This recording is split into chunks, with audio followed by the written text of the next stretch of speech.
Kalau kita bicara tentang baper, orang paling sering baper itu dalam urusan apa? Urusan cinta. Terutama kalau cintanya ditolak atau cintanya diputusin ya. Saya pengen nanya, Rasulullah pernah nggak ditolak cintanya? Pernah? Berapa kali? 2 kali ditolak cintanya. Baper nggak Rasul? Biasa aja. Move on nggak Rasulullah setelah ditolak? Move on banget. Malah setelah ditolak cintanya di dunia, Rasulullah SAW pergi ke akhirat. Gimana pergi ke akhirat? Isra Mi'raj, jalan-jalan ceritanya. Jadi cara supaya nggak baper dalam urusan ditolak cinta dan bisa move on, pergilah jalan-jalan. Mungkin cari ombak, surfing, mungkin cari angin, mungkin cari apalah, pokoknya jalan-jalan. Tapi kemarin saya mah surfing bukan gara-gara baper, dikit sih. Enggak, gara-gara pengen belajar gimana sih rasanya naik di atas ombak, ternyata nggak bisa-bisa juga. Teman-teman yang dirahmati Allah Subhanahu wa taala, 2 kali Nabi SAW itu ditolak cintanya. Pertama ditolak oleh calon mertua, kedua ditolak oleh si cewek itu sendiri. Siapa calon mertua yang nolak cinta Rasul? Paman beliau sendiri, Abu Thalib. Ketika Rasulullah SAW pernah di masa jomblonya, di masa mudanya, sebelum nikah sama Khadijah, Rasulullah tuh ada perasaan kepada salah satu putrinya Abu Thalib. Lalu Rasulullah menyampaikan hajatnya kepada Abu Thalib tentang niat dia untuk menikah dengan putri Abu Thalib. Berarti siapanya Rasul nih? Sepupu ya, sepupunya Rasul, kenal banget lah gitu. Ternyata Abu Thalib bilang, ya Muhammad, waktu itu Nabi belum dapat wahyu. Ya Muhammad, dulu sesungguhnya putriku ini akan aku nikahkan dengan kabilah fulan. Karena sesungguhnya dulu mereka menyerahkan putri mereka untuk dinikahkan kepada kabilah kita. Sekarang balas jasa kita yang memberikan putri kita dinikahi oleh putra mereka. Siapa putri kabilah itu yang diserahkan kepada kaumnya Nabi Muhammad? Yaitu Aminah, ibunya Rasulullah SAW. Jadi anaknya Abu Thalib mau diserahkan kepada kabilahnya ibu Rasulullah SAW sebagai balas jasa. Karena dulu kabilah itu menyerahkan Aminah untuk dinikahi oleh Abdullah. Sehingga kata Abu Thalib, aku ingin menikahkan putriku dengan kabilah fulan wahai Muhammad. Ditolak sama Abu Thalib. Ditolak, Rasulullah bilang, ya tidak apa-apa wahai paman, mudah-mudahan dia hidupnya bahagia atau apalah, didoakan yang baik-baik oleh Rasulullah. Itu baru cowok banget ya. Jadi bukan, duh terus saya hidupnya gimana kalau tanpa dia. Lemah sekali ya. Jadi tidak punya apa, nggak tangguh gitu, nggak tough. Karena begitu diputusin pengen mati aja. Tapi masih mending sekarang kalau diputusin masih ada Pokemon ya. Jadi sibuk aja dengan Pokemon. Kenapa? Kamu sibuk nyari-nyari Pokemon daripada nyari-nyari pacar. Mending saya nyari Pokemon, dapat bintang ya. Kalau nyari pacar habis duit, udah habis duit ternyata ditolak. Jadi Rasulullah mah biasa aja ditolak sama Abu Thalib. Move on. Move onnya kenapa? Gimana? Berdagang lagi dengan jujur, sukses. Akhirnya dilamar oleh cewek yang lebih keren, lebih cantik, lebih apa? Lebih pokoknya perfect aja. Walaupun dia bukan gadis, tapi dia satu dari 4 perempuan yang perfect, yang sempurna. Tidak ada perempuan yang sempurna di muka bumi kecuali 4 kata Rasul. Siapa? Yang paling tua teh? Asiyah istri Fir'aun, kemudian Maryam binti Imran, ibunya Isa, kemudian Khadijah bintu Khuwailid atau istri Rasulullah, dan yang keempat Fatimah bintu Rasulillah. Cuma 4 itu doang perempuan yang sempurna, yang lain nggak ada yang sempurna. Jadi jangan terlalu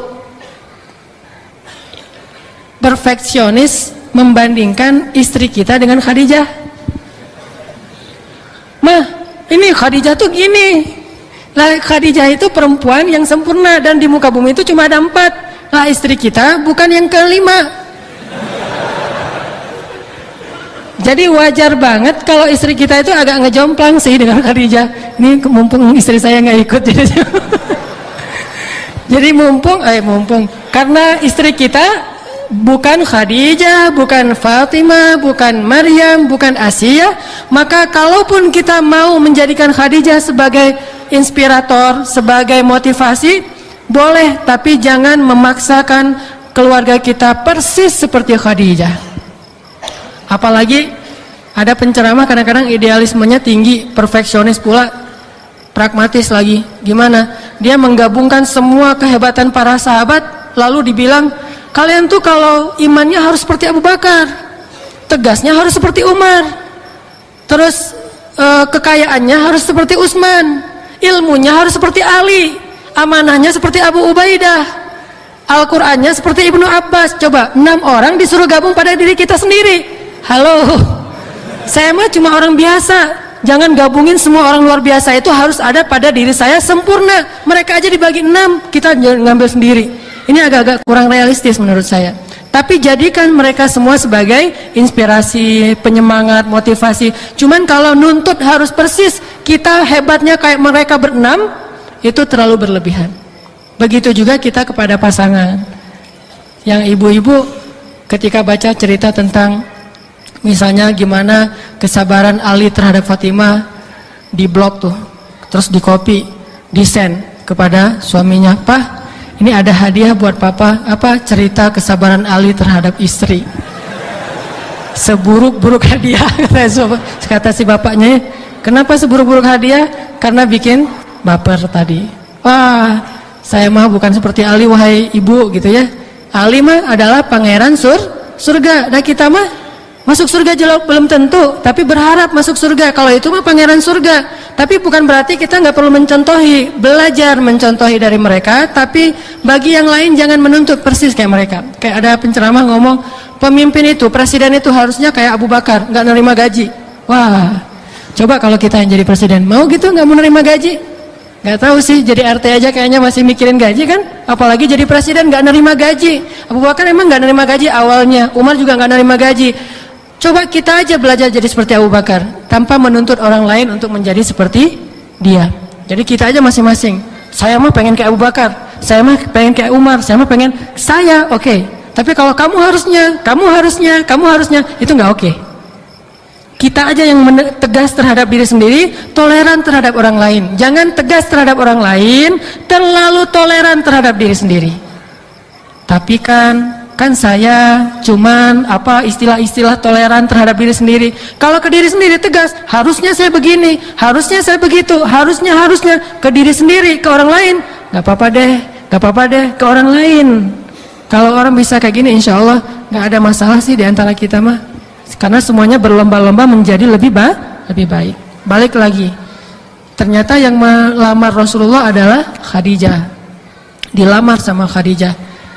Tapi etika melamar karena cewek duluan yang datang, nggak boleh langsung ke Rasulullah. Nah ini etika yang sekarang mulai agak-agak kabur. Datang Khadijah bukan ke Rasulullah, tapi kepada pembantunya Khadijah. Siapa pembantunya Khadijah? Siapa? Ini ada door prize, panitia. Pembantunya Khadijah, saya nanya karena saya lupa. Siapa sih pembantunya Khadijah? Maisaro, cewek apa cowok? Yakin? Kok tahu? Maisaro cewek apa cowok? Nanya ke yang akhwat dulu deh, yang cewek-cewek. Maisaro cewek apa cowok, Bu? Teh? Hah? Cowek? Bahaya kalau cowok. Maisaro adalah cowok. Namanya aja Maisaro, makanya hati-hati jangan sampai namain anak tetangga Maisaro. Kita udah rajin ke masjid, tetangga nanya, Kang, saya lihat rajin ke masjid, boleh dong minta nama anak yang bagus? Dia mintanya ke kita, bukan ke suaminya, bahaya ya. Mintanya kita, gimana nama anak yang bagus yang Akang tahu dari ustad-ustad? Oh ada tuh nama yang bagus, pembantunya Khadijah. Anak ibu siapa? Anak ibu laki perempuan? Perempuan, oh cocok tuh, pembantunya Khadijah. Siapa Kang namanya? Maisaro. Oh iya benar, dia juga ngerti, kirain Maisaro itu nama cewek. Udah aja Maisarah, pergilah dia kuliah di Mesir. Ismake, kata orang Mesir, nama kamu siapa? Maisarah. Langsung orang Mesir, nama Maisarah tapi cewek, harusnya cowok. Jadi nggak semuanya oh itu berarti cewek ya. Masyitoh, Maisarah, Fatimah, Aminah, Halimah, nggak semuanya cewek. Ada yang cowok tapi namanya yaitu Maisarah. Bilang ke Maisarah ini udah pernah jalan bareng dengan Rasulullah. Maisarah, sini. Ada apa ya Khadijah? Kamu kan udah pernah jalan bareng dengan Muhammad ke Syam, ke Yaman. Setahu kamu Muhammad itu orangnya gimana, pendapat kamu? Wah, kata Maisarah, wahai Khadijah, saya bergaul dengan banyak orang, tapi saya belum pernah melihat ada orang yang lebih mengagumkan daripada Muhammad. Bahkan ada hal yang aneh tentang diri dia. Apa itu Maisarah? Ketika saya lagi dalam perjalanan dagang sama Muhammad, suatu saat saya melihat awan itu seperti memayungi Muhammad dari panasnya matahari. Kemanapun dia pergi. Ini aneh. Jangan-jangan dia adalah calon nabi yang disebut-sebut orang Yahudi, kata Maisarah. Dan kejadian yang lain, ketika dia sedang istirahat dan bersandar di bawah sebuah pohon di daerah Syam, pohon itu menunduk dan memberikan semacam naungan sehingga nggak terbakar matahari juga. Pohon itu sampai nunduk untuk Muhammad. Dan pohon itu dikenal dengan syajaratun nabi, pohonnya para nabi. Asal ada nabi yang duduk di situ pasti dia nunduk. Jadi kalau kita mau tes kita nabi atau bukan, duduk aja situ. Pasti nggak akan nunduk tuh pohon. Malah pergi. Udah nggak ada pohonnya. Jadi syajaratun nabi. Nabi itu Muhammad pernah duduk di situ dan pohon itu menunduk. Ini peristiwa yang sangat aneh wahai Khadijah. Khadijah makin jatuh cinta, makin berharap menjadi istrinya calon Nabi Allah Subhanahu wa taala, sehingga akhirnya Khadijah mengutus Maisarah untuk ngomong kepada keluarganya Muhammad, yaitu kepada Abu Thalib. Baru setelah itu Rasulullah datang melamar Khadijah. Diterima, udah selesai.